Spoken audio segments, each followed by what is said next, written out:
محترم بھائیوں، بہنوں اور عزیزوں، اللہ وحدہ لا شریک کی وہ صفات جو اس کے ساتھ خاص ہیں، صرف اس میں پائی جاتی ہیں، اس کے سوا کسی اور میں نہیں پائی جاتی، ان میں سے ایک صفت علم کی صفت ہے، جاننے کی صفت ہے کہ اللہ وحدہ لا شریک کے لیے جو کچھ ہو چکا، جو کچھ ہو رہا ہے، جو کچھ آئندہ ہوگا، سب برابر ہے۔ ہمیں صرف اس چیز کا علم ہے جو ہمارے سامنے ہے، موجودہ وقت میں ہے، جو ہم سے غائب ہے، جو آئندہ ہونے والا ہے، ہمیں اس کا کچھ علم نہیں ہے۔ اسے غیب کہتے ہیں، جو ہم سے غائب ہے۔ اللہ تعالیٰ نے قرآن مجید میں فرمایا، قل، جو میں نے آیت پڑھی ہے، یہ 20ویں پارے کی آیت ہے اور سورۃ النمل ہے۔ اللہ تعالیٰ نے فرمایا، قل، کہہ دے، لا يعلم من فی السماوات والارض الغیب الا اللہ، کہ آسمانوں میں کوئی ہے یا زمین میں کوئی ہے، غیب اللہ کے سوا کوئی نہیں جانتا۔ وما یشعرون ایان یبعثون۔ اچھا، کئی لوگ کہتے ہیں جی یہ من دون اللہ، بتوں کی باتیں آپ ہمارے بزرگوں پر لگا رہے ہیں۔ اللہ تعالیٰ نے فرمایا، جو کوئی آسمانوں میں ہے، جو کوئی زمین میں ہے، اللہ کے سوا غیب کوئی نہیں جانتا۔ بلکہ اگلی جو اس آیت کا حصہ ہے، فرمایا، وما یشعرون ایان یبعثون، انہیں یہ بھی خبر نہیں کہ وہ کب اٹھائے جائیں گے، کب قیامت برپا ہوگی اور کب وہ زندہ ہوں گے۔ انہیں تو یہ بھی خبر، اپنے متعلق خبر نہیں ہے، تو دوسری کسی بات کا علم انہیں کس طرح ہو سکتا ہے؟ بھائیو، شرک کس چیز کا نام ہے؟ شرک کا معنی ہے حصے دار ہونا۔ فلانا میرا شریک ہے، کاروبار میں شریک ہے، دکان میں شریک ہے، شریک بھائی ہے، ایک دادا کی ہم اولاد ہیں۔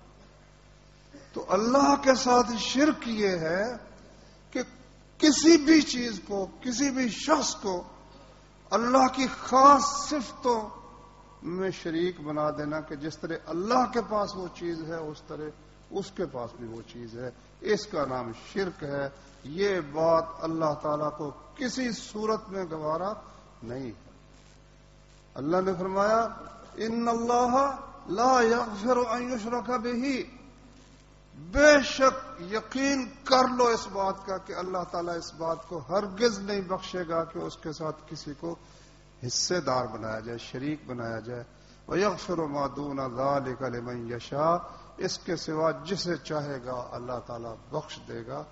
کیوں؟ وَمَن يُشْرِكْ بِاللَّهِ فَقَدْ ضَلَّ ضَلَالًا بَعِيدًا، جس نے اللہ کے ساتھ کسی کو حصے دار بنا دیا، وہ تو ایسا گمراہ ہوا کہ وہ بہت دور کی گمراہی ہے، اس کے بچنے کی کوئی صورت نہیں ہے۔ تو میرے بھائیوں، دنیا کے اندر جتنا بھی شرک ہے، لوگوں نے اللہ کے حصے دار بنائے ہیں، ان میں جتنا بھی غور کریں نا، مجھے تو یہی سمجھ آئی ہے کہ پانی جو مرتا ہے نا بنیاد میں، بنیاد کھوکھلی ہوتی ہے، عمارت گرتی ہے، یہاں پانی جو مرتا ہے وہ اس بات میں مرتا ہے کہ انسان اللہ کے سوا بھی کسی کو سمجھ لیتا ہے کہ وہ میرے حالات سے باخبر ہے، میری بات سن رہا ہے، کل کی بات وہ جانتا ہے۔ بس یہاں سے ہی جب ایک شخص کو پتا ہے کہ یہ جو قبر میں دفن ہے، میں قبر پر آ کر بھی جتنا مرضی چیخوں چلاؤں وہ سنتا ہی نہیں، اسے خبر ہی نہیں، اسے علم ہی نہیں ہے، تو پاگل ہوگا کوئی شخص میں وہاں جا کر چیخے چلا فریاد کرے، یا گھر میں بیٹھا ہوا اونچی اونچی یا رسول اللہ، یا شیخ عبد القادر جیلانی، یا گنج شکر، یا داتا گنج بخش۔ بھائی بے وقوف، وہ تو سنتے ہی انہیں خبر ہی نہیں ہے، تو خواہ مخواہ بول رہا ہے، خواہ مخواہ شور ڈال رہا ہے، فریادیں کر رہا ہے۔ بس یہ ہے اصل بنیاد جہاں سے خرابی پیدا ہوتی ہے۔ تو اس لیے اللہ تعالیٰ نے اس بات کو قرآن مجید میں بہت دفعہ بیان کیا ہے کہ میں ہر چیز کا علم میرے پاس ہے، میرے سوا کسی کے پاس ہر چیز کا علم نہیں ہے۔ فرمایا سورہ اعراف میں وَعِندَهُ مَفَاتِحُ الْغَيْبِ لَا يَعْلَمُهَا إِلَّا هُوَ۔ وَعِندَهُ پہلے لانے کا مطلب کہ صرف اس کے پاس غیب کی چابیاں ہیں، اس کے سوا انہیں کوئی نہیں جانتا۔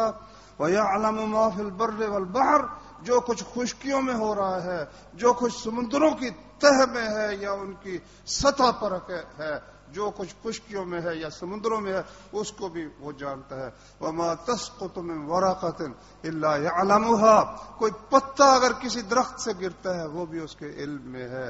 وَلَا حَبَّةٍ فِي ظُلُمَاتِ الْأَرْضِ وَلَا رَطْبٍ وَلَا يَابِسٍ، زمین کی ظلمات تاریکیوں میں، زمین کے اندھیروں میں اگر کوئی دانہ موجود ہے، وَلَا حَبَّةٍ فِي ظُلُمَاتِ الْأَرْضِ، زمین کے اندھیروں میں اگر کوئی دانہ ہے، وَلَا رَطْبٍ وَلَا يَابِسٍ، کوئی تر چیز ہے یا خشک چیز ہے، إِلَّا فِي كِتَابٍ مُبِينٍ، وہ اللہ کے علم میں ہے، کتاب مبین میں ہے۔ اللہ تعالیٰ سب کچھ جانتا ہے، وَعِندَهُ، صرف وہ جانتا، اور کوئی نہیں جانتا۔ اور فرمایا اللہ تعالیٰ نے ان اللہ عنده علم الساعۃ، اللہ ہی کے پاس قیامت کا علم ہے، وہ اس نے نہ کسی نبی کو دیا ہے، نبی مرسل کو دیا ہے، نہ کسی ملک مقرب فرشتے کو دیا ہے، کسی کو اللہ نے نہیں بتایا کہ قیامت کب ہوگی۔ ان اللہ عنده علم الساعۃ وینزل الغیث، بارش بھی وہ برساتا ہے، اسے خبر ہے۔ تو 3-4 دن کی پہلے کی بات سن لو، یہاں کتنی سردی تھی، شدید سردی کہ جی 50 سال کا ریکارڈ ٹوٹ گیا پنجاب کا۔ تو پرسوں میں نے اخبار میں پڑھا کہ جی موسمیات والوں نے کہا ہے کہ پورا جنوری اتنی ہی سردی شدید پڑے گی، اگلے دن دھوپ نکل آئی، ماشاءاللہ موسم ہی بدل گیا۔ اخبار میں لکھا ہوا تھا کہ پورا جنوری اسی طرح سے سردی پڑنی۔ اور کدھر گئی وہ؟ کہتے جی وہ پتہ چلا لیتے ہیں، ان کے پاس نا سارا ریکارڈ ہوتا ہے، یہاں سے انڈونیشیا تک اور فلاں ملائیشیا تک اور ادھر چین تک، وہ ساری رپورٹیں ان کے پاس ہوتی ہیں کہ ادھر سے سردی کی لہر آ رہی ہے، ادھر سے گرمی کی آ رہی ہے، ادھر سے جناب وہ نمی یہ ہو گیا۔ وہ کدھر گئی تمہاری بھائی وہ ساری رپورٹیں کدھر گئی؟ تم تو کہہ رہے ہو بھائی جتنی شدید سردی پڑ رہی ہے پورا جنوری پڑے گی، دھوپ نکلی ہے ماشاءاللہ۔ کراچی کے ایک ڈاکٹر صاحب تھے، اللہ اکبر، تو ان نے رسالے بھی توحید پر لکھے، ڈاکٹر عثمانی صاحب، کچھ تھوڑے سے بہک بھی گئے تھے۔ ایک دفعہ ان کے پاس میں گیا، کہنے لگے ایک انگریزی میں ایک صاحب نا رپورٹ دیتے رہتے موسم کی اپنی طرف سے، اکثر ان کی درست نکلتی ہے۔ کہتا میں نے ان سے پوچھا بھی تیری درست کیسے نکلتی؟ کہتا ہے میرا موسمیات والوں سے نا کوئی تعلق ہے خصوصی، میں پتہ کر لیتا ہوں پہلے بھی انہوں نے کیا رپورٹ دینی، تو میں عین اس کے الٹ رپورٹ شائع کروا دیتا ہوں، تو کبھی ان کی بھی ٹھیک نکل آتی، کبھی میری ٹھیک نکل آتی۔ تو یہ تو اللہ تبارک و تعالیٰ کے ہاتھ میں ہے۔ کہتے ہیں جی یہ تو اب الٹرا ساؤنڈ بتا دیتا ہے۔ وہ اللہ نے کہا نا ان اللہ عنده علم الساعۃ، قیامت کا علم صرف اللہ کے پاس ہے۔ وَيُنَزِّلُ الْغَيْثَ، بارش بھی وہی اتارتا ہے۔ وَيَعْلَمُ مَا فِي الْأَرْحَامِ، رحم میں کیا کچھ ہے وہی جانتا ہے۔ کہتے ہیں جی الٹرا ساؤنڈ سے سارا پتہ چل جاتا ہے۔ الٹرا ساؤنڈ میرے خیال کے مطابق جتنی سہولت حکمرانوں کو ہوتی الٹرا ساؤنڈ کی اتنی کسی کو بھی نہیں ہوتی۔ خود میں نے اخباروں میں پڑھا، فوت ہو گئی جو بے نظیر صاحبہ، ان کے متعلق ان کا ڈاکٹر عبد الرشید، اس کا نام مجھے اچھی طرح یاد ہے، اس نے بچے کی پیدائش سے 2 دن پہلے اعلان کیا کہ اس دفعہ لڑکا آ رہا ہے، تو 2 دن بعد لڑکی آ گئی، 2 دن بعد لڑکی آ گئی۔ اور ڈیانا کے متعلق میں نے پڑھا کہ اس کے ڈاکٹر نے اعلان کیا کہ اس دفعہ لڑکی آ رہی ہے، تو وہ لڑکا پیدا ہو گیا۔ اب مجھے بتاؤ اس سے بڑھ کر کس کو سہولت میسر ہوگی الٹرا ساؤنڈ کی؟ اندازے ہیں، اندازے کبھی درست نکلتے ہیں کبھی غلط نکلتے ہیں۔ اللہ نے کہا ان اللہ عنده علم الساعۃ قیامت کا علم صرف اللہ کے پاس ہے. وَيُنَزِّلُ الْغَيْثَ بارش بھی وہی اتارتا ہے. وَيَعْلَمُ اچھا بارش والے ہمیشہ یہی کہیں گے امکان ہے، وہ امکان کہتے ہیں. اور لوگ اس کو کیا بنا لیتے ہیں جی وہ تو سب جانتے، انہوں نے سب بتا دیا جی، بالکل وہ تو بالکل اطلاع دے دیتے. وہ بیچارے کہتے ہیں امکان ہے، یہ کہتے ہیں جی ہو گیا. ڈاکٹر کہتے ہیں، میں نے کئی مضمون پڑھے، وہ کہتے ہیں الٹرا ساؤنڈ ہمارا اندازہ ہے وہ صحیح بھی اکثر صحیح نکلتا ہے، اکثر صحیح نکلتا ہے، غلط بھی ہو جاتا ہے. تو جو 100 میں سے ایک بھی غلط ہو جائے اس کو علم نہیں کہتے. علم وہ ہوتا ہے جس کے اندر غلطی نہ ہو، وہ صرف اللہ تبارک و تعالیٰ کے پاس. وما تدری نفس ماذا تکسب غدا، کسی شخص کو معلوم نہیں کہ وہ کل کیا کرے گا، کسی شخص کو معلوم نہیں. وما تدری نفس بأی ارض تموت، کسی شخص کو یہ خبر نہیں کہ وہ کس زمین پر فوت ہوگا. شاہ اسماعیل شہید رحمت اللہ علیہ نے لکھا ہے تقیۃ الایمان میں کہ یہ صرف 5 چیزیں تو ایک عنوان ہے ایسی چیز کا کہ ہر شخص کو ان سے سابقہ پڑتا ہے. مدت ہے دراز سے انسانی تجربے نے ان کے متعلق کچھ معلومات بھی حاصل کر لی ہیں، کچھ نہ کچھ بارش کے متعلق معلومات حاصل کر لی ہیں. اسی طرح سے جناب بچے کے متعلق معلومات کچھ نہ کچھ انہوں نے پہلے بھی کوئی ٹیوے اٹکل لگائے ہوئے تھے، اب ذرا زیادہ آلات کے ذریعے بہتر ہو گیا. روزانہ کا ٹائم ٹیبل ہر شخص کا تقریباً مقرر ہے کہ صبح اٹھوں گا یہ کام کروں گا، کھانا ناشتہ کروں، نماز پڑھوں گا، ناشتہ کروں گا، دفتر میں جاؤں گا، دکان پر جاؤں گا، کھیت پر جاؤں گا، جو بھی اس کا. لیکن اس کے باوجود اور اسی طرح قیامت، ہر پیغمبر قیامت کی اطلاع دیتا چلا ہے.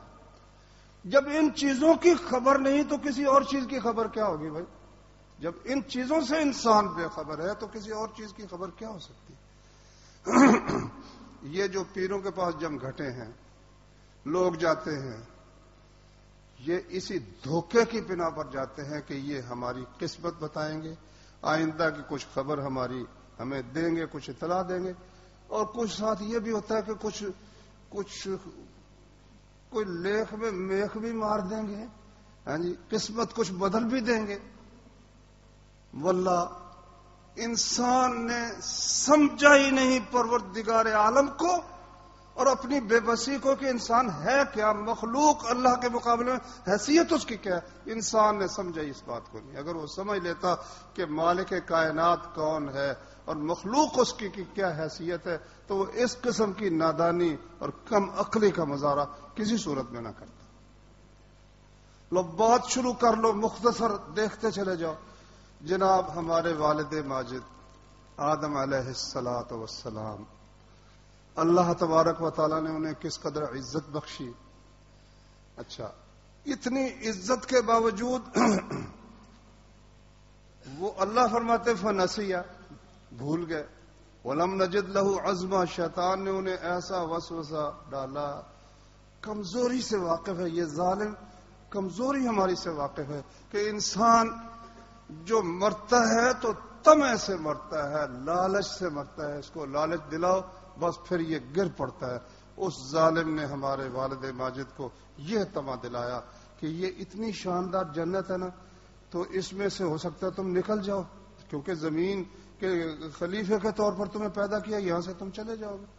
یہ پودا اس سے اللہ نے منع اس لیے کیا ہے کہ یہ کھا لو تو بس جنت میں ہی رہو گے، نکلو گے ہی نہیں، یا تم فرشتے بن جاؤ گے. اچھا، اگر آدم علیہ الصلوۃ والسلام کو علم ہوتا کہ وہ اس سے کیا بنے گا کیا ہے، تو کیا وہ اس پودے کو کھاتے، اس درخت کے قریب جاتے؟ سوال ہی پیدا نہیں ہوتا. اللہ تعالیٰ فرماتے ہیں فلما ذاق الشجرۃ، ہمارے والد اور والدہ ماجدہ نے جو ہی اس پودے کو ابھی کھایا بھی مزے سے نہیں ہے، چکھا ہی ہے نا، بدت لہما سوآتہما، لباس دونوں کا ہی اتر گیا، ننگے ہو گئے دونوں. وطفقا یخصفان علیہما من ورق الجنہ، اور جنت کے پتے لے لے کر اپنے جسم پر چپکانے لگے. اور اللہ تعالیٰ نے فرمایا کہ میں نے انہیں آواز دی کہ میں نے تمہیں منع نہیں کیا تھا اور بتایا نہیں تھا یہ تمہارا دشمن ہے. لیکن اب شیطان کو بھی اللہ تعالیٰ نے کہا بھی تو نے سجدہ کیوں نہیں کیا؟ وہ آگے سے اکڑ گیا، کہتا میں بہتر ہوں۔ ہمارے والد نے ہمارے لیے جو سبق چھوڑا وہ یہ سبق چھوڑا کہ جب تمہاری غلطی بتائی جائے تمہیں تو پھر اکڑنا نہیں ہے، اس کا اعتراف کرنا اور معافی مانگنی ہے۔ تو جب اللہ تعالیٰ نے کہا نا الم انہکما عن تلکما الشجرۃ، میں نے تمہیں اس پودے سے منع نہیں کیا تھا، واقل لکما ان الشیطان لکما عدو مبین، اور تم سے کہا تھا کہ شیطان تمہارا کھلا دشمن ہے۔ قالا، دونوں نے عرض کیا ربنا ظلمنا انفسنا وَإِن لَّمْ تَغْفِرْ لَنَا وَتَرْحَمْنَا لَنَكُونَنَّ مِنَ الْخَاسِرِينَ، اے ہمارے پروردگار ہم اپنی جان پر ظلم کر بیٹھے، اور اگر تو نے ہمیں نہ بخشا اور ہم پر رحم نہ کیا تو ہم ظالموں میں سے ہو جائیں گے۔ اللہ تعالیٰ نے پھر ان کو معاف کر دیا، یہ اللہ تعالیٰ کی مہربانی ہے، اللہ نے ان کو معاف کر دیا۔ اچھا، اس کے بعد نوح علیہ الصلوۃ والسلام کو دیکھ لو۔ واللہ جو لوگ یہ کہتے ہیں نا پیغمبر علم غیب رکھتے ہیں، ولی علم غیب رکھتے ہیں، ان کو پتہ ہوتا ہے، یہ مصیبت زیادہ شیعہ سے آئی ہے۔ یہ ہمارے بھائی جو قبر پرست ہیں، یہ ان کا تقریباً اکثر وہیں سے ہی آیا۔ چنانچہ شیعہ کی جو کتاب ہے نا کافی، جس کو وہ صحیح بخاری کی طرح مانتے ہیں، اس میں لکھا ہوا ہے کہ یہ جو 12 امام تھے نا، ان کو یہ بھی پتہ ہے کہ ہم نے کب فوت ہونا ہے، اور ان کی اجازت سے ہی فرشتہ ان کی روح قبض کرتا ہے۔ جو کچھ ہو چکا اس کو بھی جانتے ہیں، اور جو کچھ آئندہ ہوگا عالم ما کان و ما یکون ہے، جو ہو چکا اسے بھی جانتے ہیں، جو آئندہ ہوگا اس کو بھی جانتے ہیں۔ تو جب وہ 12 امام جانتے ہیں تو پیغمبروں کا مرتبہ تو ان سے بہت اونچا ہے، پھر پیغمبروں کا تو بلکہ سمجھ لو نسبت ہی کوئی نہیں، کو جا پیغمبر کو جا امام۔ تو لیکن ان کی زندگیاں اگر ہم دیکھیں تو یہ دعویٰ جو کیا جاتا ہے کہ وہ جانتے تھے آئندہ کیا ہوگا، اس سے بڑی میری دانش کے مطابق ان کی توہین ہی کوئی نہیں۔ لوگ غور کریں آپ، نوح علیہ الصلوۃ والسلام نے اللہ نے وَلَقَدْ أَرْسَلْنَا نُوحًا إِلَىٰ قَوْمِهِ فَلَبِثَ فِيهِمْ أَلْفَ سَنَةٍ إِلَّا 50 عاما، 1000 برس اللہ کا وہ بندہ اپنی قوم میں رہا، 50 سال کم، 950 برس دعوت دیتا رہا۔ اور اللہ تعالیٰ نے ان کی دعوت کا بھی قرآن میں ذکر کیا ہے، ان کی قوم کے جواب کا بھی ذکر کیا ہے، وہ ساری کشمکش، وہ ساری جو ہے وہ، اگر ان کو خبر تھی کہ اس نے ایمان لانا ہی نہیں، یہ جو ہے اسی طرح کافر رہے گا، تو وہ کیوں دعوت دیتے ہیں؟ 950 برس کی ساری محنت ان کی بیکار چلی جاتی ہے اگر انہیں علم ہو کہ آئندہ کیا ہوگا، کوئی اس محنت کا فائدہ ہی نہیں ہے۔ بلکہ جو ہی اللہ تعالیٰ نے ان کو بتایا نا، جو ہی اِنَّهُ لَن يُؤْمِنَ مِن قَوْمِكَ إِلَّا مَن قَدْ آمَنَ، کہ نوح تیری قوم میں سے صرف وہ مسلمان ہوں گے جو ہو چکے، آئندہ کسی نے مسلمان نہیں ہونا۔ فوراً ہی دعا کی کہ یا اللہ پھر اس زمین پر ان کافروں کا ایک متنفس بھی باقی نہ رہنے دے، ایک سانس لینے والا بھی باقی نہ چھوڑ، کیونکہ یہ ظالم آئندہ پھر کسی کافر کو ہی جنم دیں گے، اس لیے ان کا نام و نشان مٹا دیں۔ اچھا، اگر انہیں خبر تھی کہ آئندہ کیا کچھ ہوگا تو انہوں نے اپنے بیٹے کے متعلق جو سفارش کی کہ رب ان ابنی من اہلی، بیٹے کو پہلے تو نصیحت کی نا، یا بنی ارکب معنا ولا تکن مع الکافرین، بیٹے ہمارے ساتھ سوار ہو جا، کافروں کا ساتھ نہ دے۔ کہتا سآوی الی جبل یعصمنی من الماء، میں پہاڑ پر چڑھ جاؤں گا، پہاڑ مجھے پانی سے بچا لے گا۔ قال لا عاصم اليوم من امر اللہ الا من رحم، آج اللہ کے حکم سے کوئی بچا نہیں سکتا، جس پر وہ خود رحم کرے وہی بچ سکتا ہے۔ وحال بینہم الموج، باپ بیٹے یہ باتیں کر رہے تھے کہ ایک موج درمیان میں حائل ہو گئی، فکان من المغرقین، وہ غرق ہونے والوں میں شامل ہو گیا۔ اور موج، پانی کی موج سے برداشت نہیں ہوا، معلوم ہوتا ہے کہ موحد باپ کے سامنے مشرک بیٹا بک بک کرتا رہے، تو اس نے اٹھا کے پانی میں دے مارا۔ جب سارے غرق ہو گئے، اللہ تعالیٰ فرماتا ہے وقیل یا ارض ابلعی ماءک، حکم ہوا زمین کو کہ اپنا پانی نگل جا، ویا سماء اقلعی، اے آسمان تو تھم جا، وغیض الماء وقیل یا ارض ابلعی میں ایک نقطہ ہے، اس کو سمجھو. یہاں بارش ہوتی ہے نا تو 2 انچ 4 انچ پانی کھڑا ہو جاتا ہے، ہفتہ 10 دن 20 دن وہ پانی خشک نہیں ہوتا. ابلعی کا معنی نگلنا. جب پانی بندہ گھونٹ منہ میں جاتا ہے تو اس کو نگلتا ہے تو کتنے منٹ لگتے ہیں؟ وہ کٹھا ہی وہ جو ہے نا گھونٹ اندر چلا جاتا ہے. تو یہ اللہ کے حکم سے وہ پانی جو موجوں کی صورت میں تھا، جس طرح سمندر کا پانی ہوتا ہے، وہ اس طرح زمین نے اس کو فوری طور پر نگل لیا. اللہ جانتا ہے 1 دن میں نگلا کہ 2 دن میں نگلا، کیونکہ اگر وہ لمبا معاملہ ہوتا تو زندگی کے اسباب وہ ایک کشتی میں جس میں وہ مسلمان بھی سارے سوار تھے اور ہر جانور کا ایک جوڑا بھی سوار تھا، کتنے کچھ دنوں تک وہ کشتی پر زندہ رہ سکتے. یہ اللہ کا خاص فضل ہوا کہ زمین کا حکم ہوا کہ نگل جا. جس طرح سے پانی کو نگلا جاتا ہے نا لقمہ، اس طرح سے تو اس کو نگل جا. فرمایا وغیض الماء، پانی سارے کا سارا زمین کے اندر جذب ہو گیا. وقضی الامر، اور معاملہ سارے کا سارا تمام ہو گیا. وقیل بعدا للقوم الظالمین، حکم ہوا ظالموں کے لیے ہلاکت ہی ہلاکت ہے. ونادى نوح ربہ، نوح علیہ السلام نے اپنے رب سے درخواست کی. قال رب ان ابنی من اہلی، کہا اے میرے رب میرا بیٹا میرے اہل سے ہے. وَإِنَّ وَعْدَكَ الْحَقُّ، تیرا وعدہ سچا ہے، تو نے مجھ سے کہا تھا تیرے گھر والوں کو بچاؤں گا، تیرے اہل کو. وَأَنْتَ أَحْكَمُ الْحَاكِمِينَ، تو احکم الحاکمین ہے. حکم ہوا یا نوح انه ليس من اہلک، اے نوح یہ تیرے اہل سے نہیں ہے. انه عمل غیر صالح، تو نے جو درخواست کی اچھا کام تو نے نہیں کیا. انی اعظک ان تکون من الجاہلین، میں تجھے نصیحت کرتا ہوں نبیوں سے نام کاٹ کر جاہلوں میں لکھ دیا جائے.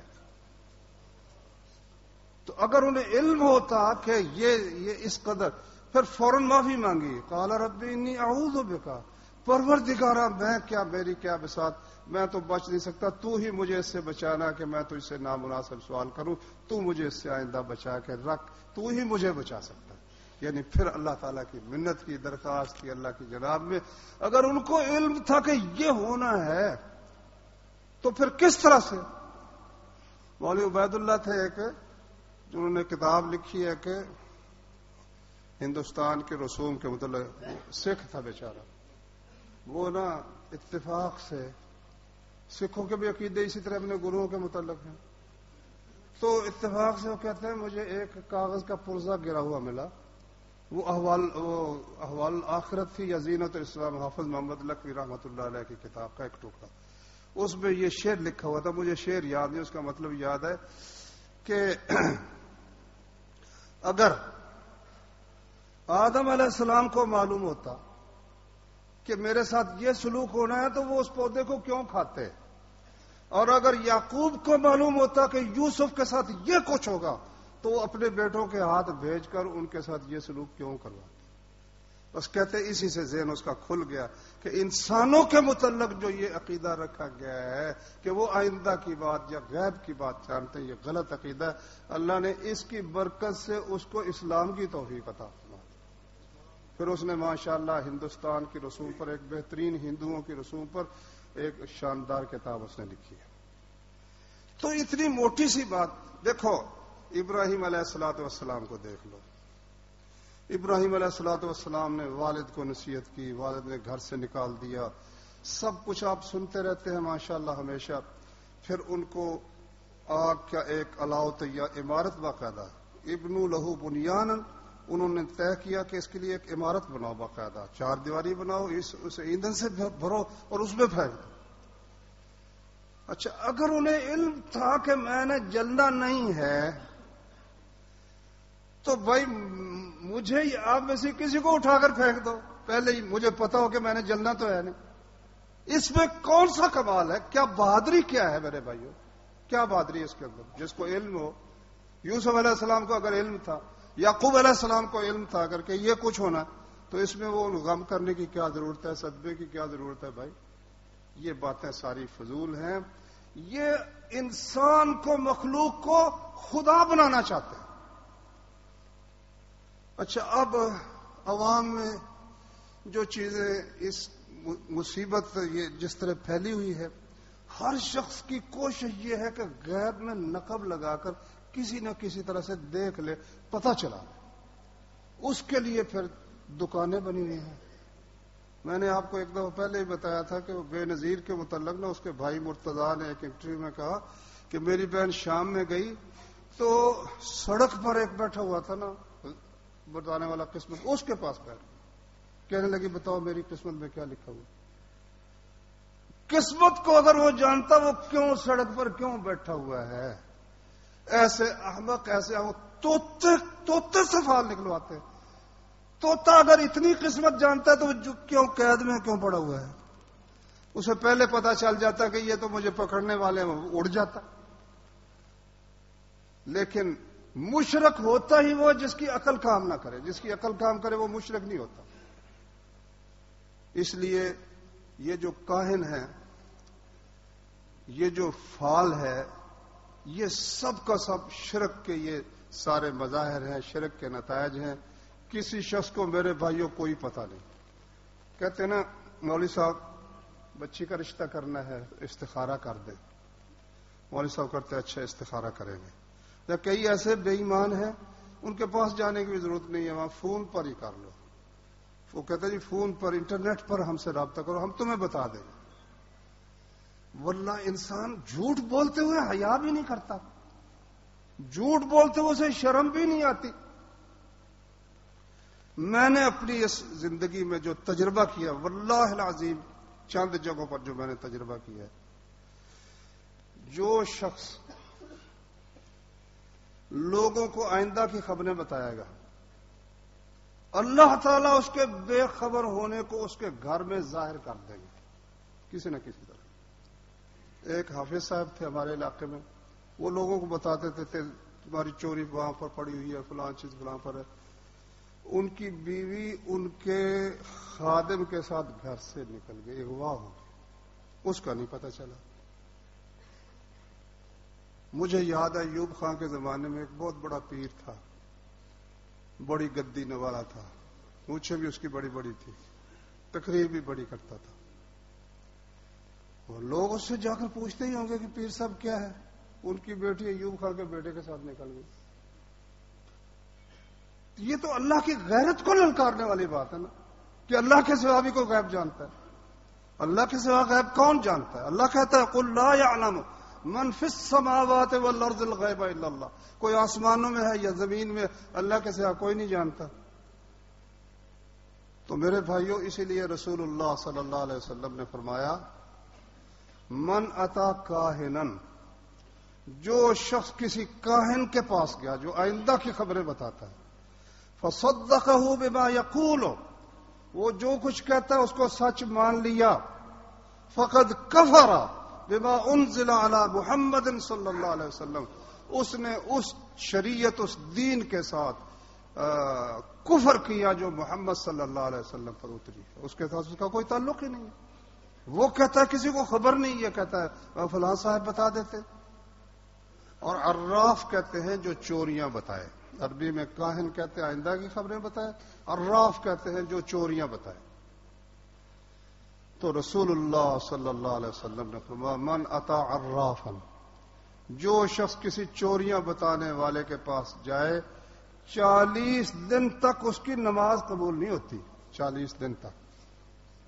ہمارے ہاں یہ ہے، ایک تو چوری ہو گئی، مال کا نقصان ہو گیا، ساتھ ہی ایمان بھی گیا، اور جی فلاں دارہ ڈالتا ہے، فلاں استخارہ کرتا ہے۔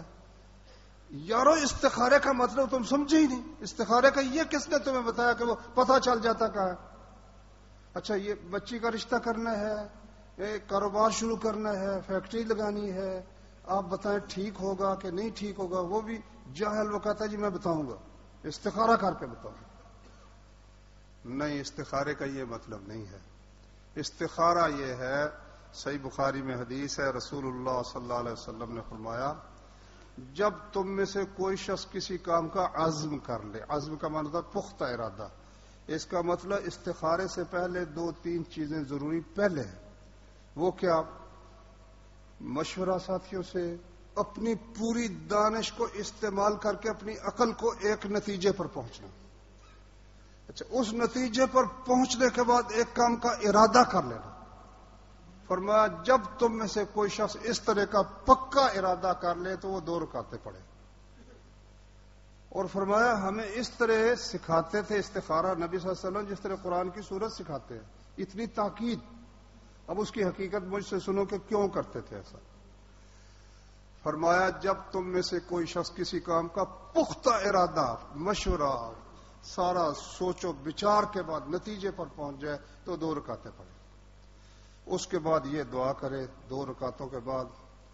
اب دعا کا مطلب آپ سن لیں اور نتیجہ خدا فیصلہ کر دے. اللہم انی استخیرک بعلمک، یا اللہ میں تیرے علم کے ذریعے تجھ سے خیر مانگتا ہوں.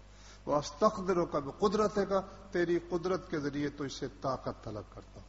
واسألک من فضلک العظیم، تیرے بہت بڑے فضل سے سوال کرتا ہوں. فإنک تعلم ولا اعلم فإنک تقدر ولا اقدر، تو قدرت رکھتا ہے میں نہیں رکھتا. وتعلم ولا اعلم، تو جانتا ہے میں نہیں جانتا. انت علام الغیوب، غیبوں کو جاننے والا صرف تو ہے. اللہم ان کنت تعلم، اے اللہ اگر تو جانتا ہے ان هذا الامر خیر لی فی دینی و معاشی، کہ یہ کام میرے دین میں، میری معیشت میں، وعاقبت امری، میرے کام کے انجام میں، خیر لی بہتر ہے میرے لیے، فقدرہ لی اسے میری قسمت میں کر دے، ویسرہ لی میرے لیے آسان کر دے، ثم بارک لی فی، پھر اس میں میرے لیے برکت کر دے.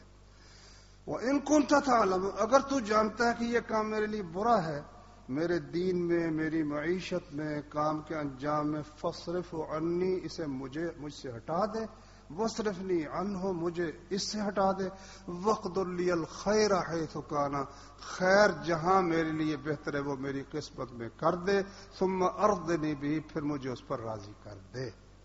اس میں کوئی لفظ ہے کہ پتہ چل جائے گا؟ کہتے جی استخارہ کرو پھر سو جاؤ، پھر سونے کے ذریعے تمہیں پتہ چل جائے گا. اس میں تو یہ ہے ہی نہیں.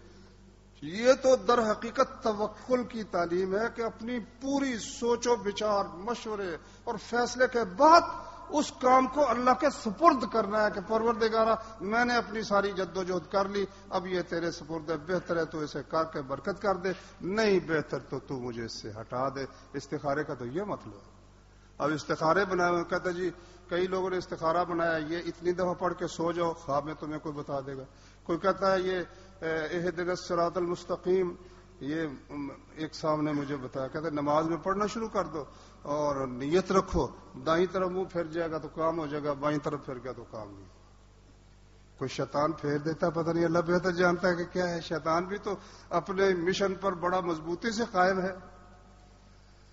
تو اس لیے میرے بھائیوں یہ سارے جو اس طرح کے، اور یہ جو فال نامے ہیں قرآن سے فال، دیکھو جو قرآن آیا ہی اس بات کے رد کے لیے اس سے فال نامہ نکالتے ہیں.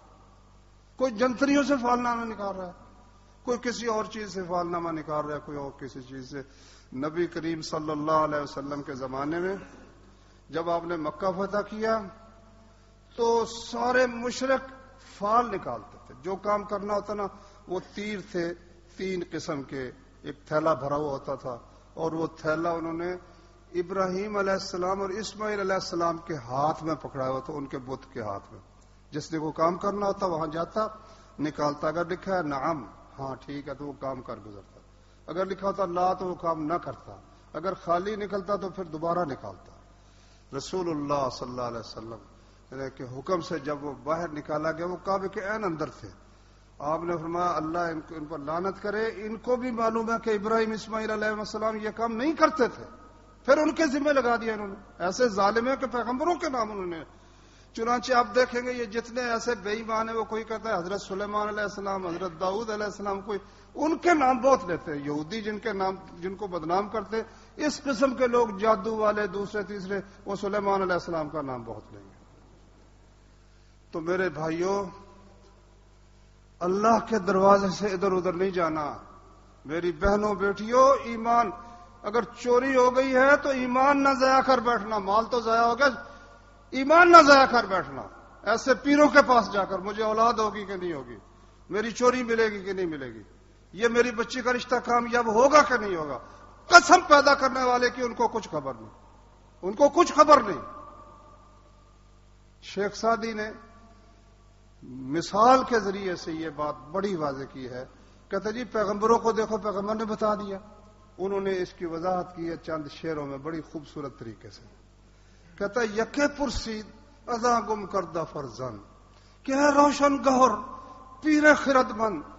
کسی شخص نے یعقوب علیہ السلام سے پوچھا جن کا بیٹا گم رہا کتنے 30-40 برس، کہ اے روشن گہر روشن خاندان والے پیر، کہ یعقوب علیہ السلام بھی نبی، ان کے والد اسحاق بھی نبی، ان کے والد ابراہیم علیہ السلام بھی نبی، اور بیٹا بھی نبی، 4 نسلیں 4 پشتیں نبیوں کی۔